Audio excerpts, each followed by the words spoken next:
Alors aujourd'hui, on se penche sur une question qui peut paraître un peu technique, mais qui est en fait fondamentale en philosophie de la biologie. Tout part d'un article assez provocateur d'Olivier Sartenaer, et cette idée pourrait bien bousculer la façon dont on pense la vie elle-même. Voilà, on est directement au cœur du problème. À première vue, ça sonne comme une contradiction, non? Parler d'organisme, de vivant, sans parler de la manière dont tout ça est organisé, ça semble impossible. Et pourtant, c'est exactement la piste qu'on va explorer. Bon, juste pour qu'on soit sur la même longueur d'onde, l'organismisme, qu'est-ce que c'est? C'est cette idée, assez ancienne, qui dit que les êtres vivants ne sont pas juste des assemblages compliqués de molécules. Non, il y a quelque chose de spécial, quelque chose qui fait que la biologie ne peut pas être simplement réduite à de la physique ou de la chimie. On va donc commencer par décortiquer cette question. Pourquoi est-ce qu'elle est si dérangeante?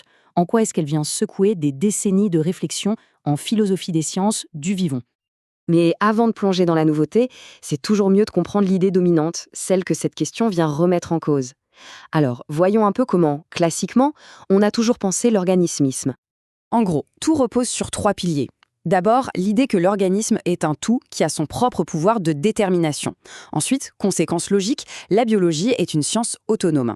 Et enfin, le pilier qui nous intéresse le plus, tout ça, ce statut spécial, tiendrait à une forme bien particulière d'organisation. Et cette citation de von Bertalanffy, elle résume parfaitement cette idée. Si on prend un organe, ou une cellule, et qu'on l'isole, son comportement change. Pourquoi?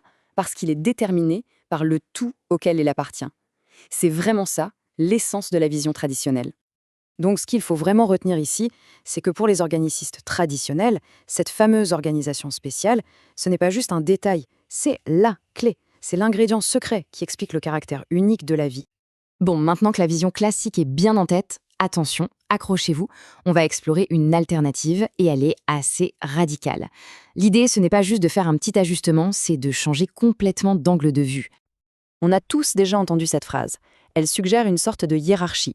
Le tout, l'organisme, se situe à un niveau supérieur, avec des propriétés que ses composants, pris un par un, n'ont pas. Et là, c'est le basculement. Ce qui est fascinant ici, c'est que la nouveauté ne viendrait pas d'un nouvel arrangement, d'une nouvelle structure. Non, elle viendrait d'un changement dans la nature même des parties. On passe d'une question de structure à une question de processus. Ce tableau y résume tout parfaitement. D'un côté, on a une vision statique, ce qu'on appelle synchronique. En gros, c'est comme une photo à un instant T. De l'autre, une vision dynamique, diachronique, qui s'intéresse à l'histoire, à l'évolution dans le temps. La nouveauté, ce n'est plus l'architecture, c'est la transformation des briques elles-mêmes. Et ce concept porte un nom, l'émergence transformationnelle. L'idée, c'est que la vie ne se contente pas d'assembler des pièces de Lego préexistantes. Non, elle fabrique de nouvelles pièces avec de nouvelles propriétés au fur et à mesure de son histoire.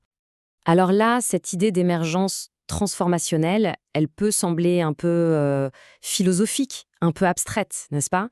Pour montrer que ce n'est pas juste une jolie théorie, on va faire un détour assez surprenant, on va aller chercher une preuve de concept dans un domaine où on ne l'attendrait pas du tout, la physique quantique.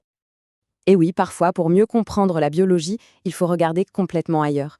Et cet exemple est génial parce qu'il va nous donner une preuve bien réelle, bien physique de cette idée philosophique. Voilà la recette, c'est simple. On prend des électrons tout à fait normaux, on les met dans un champ magnétique très fort, et on refroidit le tout presque au zéro absolu. Jusqu'ici, rien qui ne semble pouvoir créer de la magie. Sauf que ce n'est pas du tout ce qui se passe. Dans ces conditions extrêmes, la nature nous sort un de ses tools de passe-passe les plus incroyables. Et attention, ce n'est pas n'importe qui le dit, c'est un prix Nobel de physique. Quand un scientifique de ce calibre dit que quelque chose est impossible, en général on tend l'oreille. Ce qui a été observé défiait les lois qu'on connaissait sur le comportement des électrons. La solution à l'énigme, c'est l'anion. En fait, les électrons ne se comportent plus comme des électrons. Ils se sont transformés en de nouvelles entités collectives, des quasi-particules, avec des propriétés qui devraient être interdites pour un électron, comme une charge électrique qui n'est plus entière. De nouvelles règles du jeu sont apparues. Et voilà le point absolument crucial.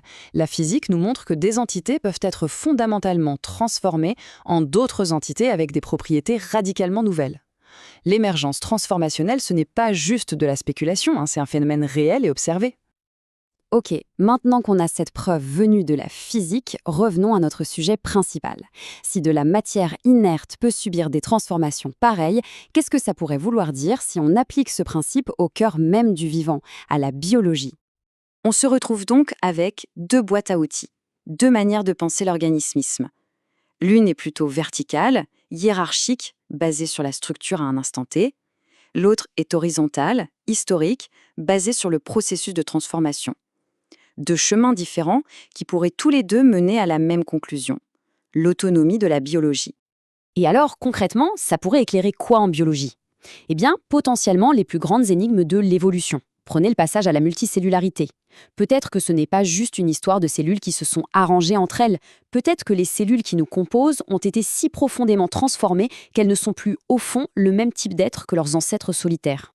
Au final, le grand message à retenir, c'est celui-ci. La philosophie de l'organismisme est peut-être plus solide qu'on ne le pensait. Même si un jour l'idée d'une organisation spéciale est remise en question, l'autonomie de la vie aurait un autre argument massu dans sa manche, celui de la transformation. Et on va se quitter sur cette question qui ouvre des perspectives assez vertigineuses. Et si le secret de la vie n'était pas seulement dans l'architecture, mais dans cette alchimie permanente par laquelle elle se réinvente elle-même? La matière vivante n'est peut-être pas seulement organisée, elle est en perpétuelle métamorphose.